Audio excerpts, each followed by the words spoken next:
আসসালামু আলাইকুম রহমতুল্লাহ। প্রিয় বন্ধুরা, কী অবস্থা, কেমন আছেন? আজকে আপনাদের সামনে আবার আসলাম একটা বিষয় নিয়ে। সেটা হলো আমরা জিকিরের এহতেমাম বেশি বেশি করব।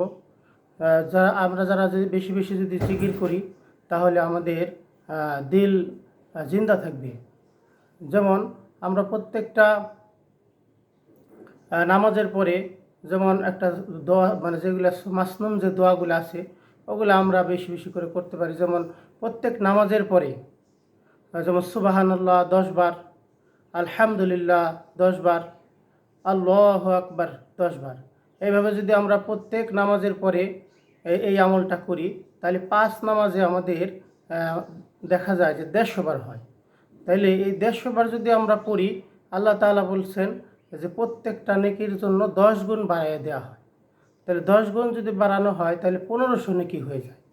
আর রাত্রে আমরা যখন ঘুমাতে যাব, তার আগে 33 বার এই একই কালেমাগুলা, 33 বার সুবহানাল্লাহ, 33 বার আলহামদুলিল্লাহ, আর 33 বার আল্লাহু আকবার। আর এটা এই হলো 99 বার। আর 100 পূরণ করার জন্য আমরা একটা কালেমা পড়ব। সেই কালেমাটা হলো লা ইলাহা ইল্লাল্লাহু ওয়াহদাহু লা শারিকা লাহু লাহুল মুলকু ওয়া লাহুল হামদু ওয়া হুয়া আলা কুল্লি শাইইন কাদির। এই আমাদের মোট 100 বার হলো। এটাকে যদি আমরা 10 গুণ করি, তাহলে 1000 বার হয়ে যায়। তাইলে আমাদের সারাদিনে মোট 2500 নেকি আমাদের আমল নামায় লেখা হয়ে যায়। কত সহজ!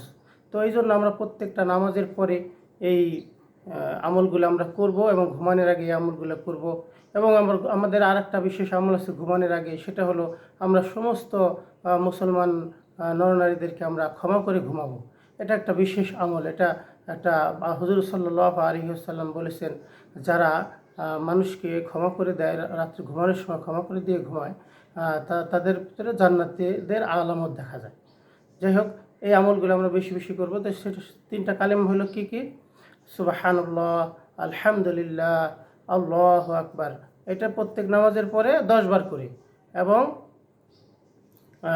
রাত্রে ঘুমানোর আগে এই 3টা কালেমাই 33 বার সুবহানাল্লাহ, 33 বার আলহামদুলিল্লাহ, 33 বার আল্লাহু আকবার। আর সর্বশেষ 100 পূরণ করার জন্য আমরা পড়ব লা ইলাহা ইল্লাল্লাহু ওয়াহদাহু লা শারিকা লাহু লাহুল মুলকু ওয়া লাহুল হামদু ওয়া হুয়া আলা কুল্লি শাইইন কাদির। তাহলে আমাদের মোটামুটি কতবার হবে? 150, আর ওখানে 100, এই হলো 250 বার। এই 250কে আল্লাহ তাআলা বলছেন যে 10 গুণ বাড়াইয়া দেওয়া হয়। আর যদি 10 গুণ বাড়ানো হয়, তাহলে হয়ে যায় 2500 নাকি। তো আমরা আসলে সারাদিনে আলহামদুলিল্লাহ, আল্লাহ তাআলা আমাদের অনেক গুনাহ হয়ে যায়, কিন্তু যদি গুনার তুলনায় আমাদের নেকি বেশি হয়ে যায়, তাহলে আল্লাহ তাআলা আমাদেরকে হয়তোবা দয়া মেহেরবানি করে আমাদেরকে মাফ করে দিতে পারেন।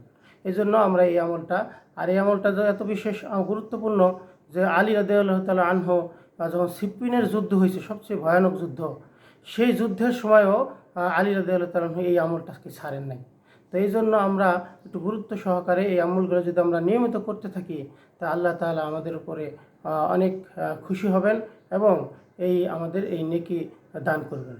এই জন্য আমরা সবাই এই আমলগুলো নিয়মিত করবো ইনশাআল্লাহ। আজকে এই পর্যন্ত আমি শেষ করতেছি। সবাই ভালো থাকবেন, সুস্থ থাকবেন। আল্লাহ হাফেজ। আসসালামু আলাইকুম ওয়া রাহমাতুল্লাহ।